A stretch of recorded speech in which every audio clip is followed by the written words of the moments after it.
김승열의 금융 IP 금융과 가치평가. 지식재산 분야의 화두는 무엇보다도 지식재산 금융과 가치평가가 아닐까 생각한다. 이들은 상호 긴밀하게 서로 연결되어 있어서 양자 모두에 대한 이해가 우선되어야 서로를 정확하게 이해하는 데에 도움이 된다.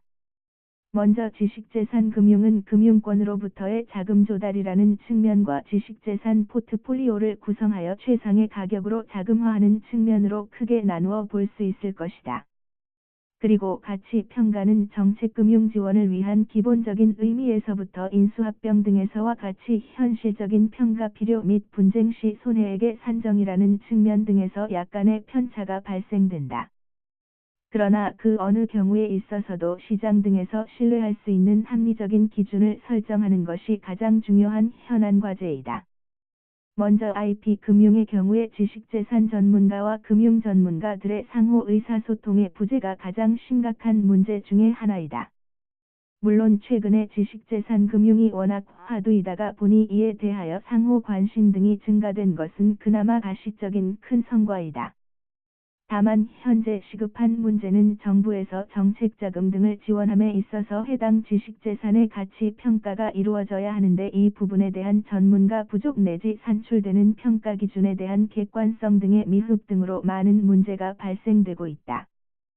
그러나 다행스럽게도 최근에 금융과 지식재산 사이의 상호 이해의 폭을 넓히려는 시도는 꾸준히 시도되어 왔다. 그 대표적인 예의 하나가 바로 스마트 시스템이다.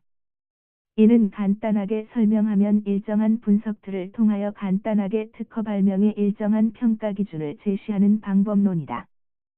상대적으로 비용이 적게 들고 그 평가 결과 역시 상당히 신뢰성이 높다고 한다. 물론 완전한 평가 기준으로 이를 활용하는 것은 다소 무리가 있다.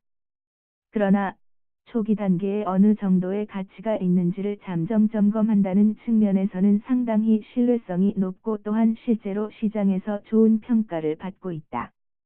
이와 같이 금융과 지식재산 사이의 간격을 좁히려는 노력은 의미가 있고 나아가 이와 같은 사회지원 인프라는 국내 지식재산 기업에 무엇보다도 필요한 범사회적인 지원책이라고 아니할 수 없다. 그리고 이러한 사회지원 인프라를 통하여 금융 전문가가 어느 정도 쉽게 해당 지식재산의 가치에 대한 이해도를 높여 지식재산권을 담보로 하는 등의 자금 조달 등에 있어서 좀 더 진전이 이루어지를 기대해 본다. 다만 이러한 가치평가의 신뢰도 제고를 위하여서는 좀 더 지식재산 거래가 활발하게 이루어져야 한다. 이러한 활발한 지식재산 거래를 바탕으로 실제 시장 가격에 기초한 지식재산 평가 기준이 어느 정도 현실적인 기준으로서 자리매김을 하게 될 것으로 보인다. 그리고 지식재산을 통하여 신규로 시장에 진입하려는 잠재 경쟁 회사를 방어하기 위하여 지식재산의 배타권의 행사를 하는 것도 중요하지만 넓은 국제시장 규모에 비추어 지식재산 보유 국내 기업으로서는 재정, 기술 등의 한계가 있다면 이러한 지식재산을 좀 더 효율적으로 포트폴리오화하여 매도 가격을 극대화시키는 전략도 고려해 볼 만하다. 이러한 전략 역시 지식재산 금융의 또 다른 방안이기도 하기 때문이다. 실제로 지식재산의 가치 평가는 상당히 어렵고도 중차대한 과제이다.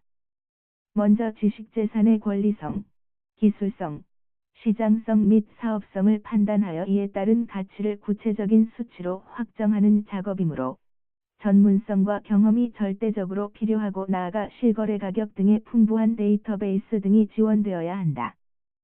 그런데 우리나라의 지식재산 시장에서는 지식재산 거래가 빈번하지 아니하므로 신뢰성 있는 가치평가 작업은 사실상 거의 불가능한 입장에 있다.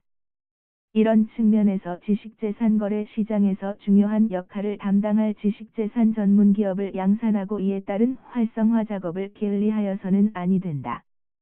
미국의 경우에는 이와 같은 지식재산 전문 기업이 너무 남발됨으로써 문제가 되고 있는 반면에 우리나라는 오히려 거의 없어서 지식재산 전문 기업의 적극적인 육성이 절대적으로 필요하다.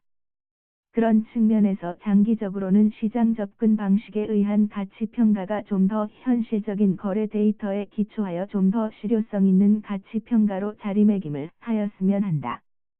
이런 과정에서 수익 접근 방식에 의한 가치평가의 경우에 지나친 과장 등이 이루어지지 아니하도록 사전 예방과 주의를 환기하고 나아가 지나친 과장 등에 따른 피해 발생 시 좀 더 실효성 있는 손해배상 등이 이루어질 수 있도록 제도적 정비가 필요할 것이다.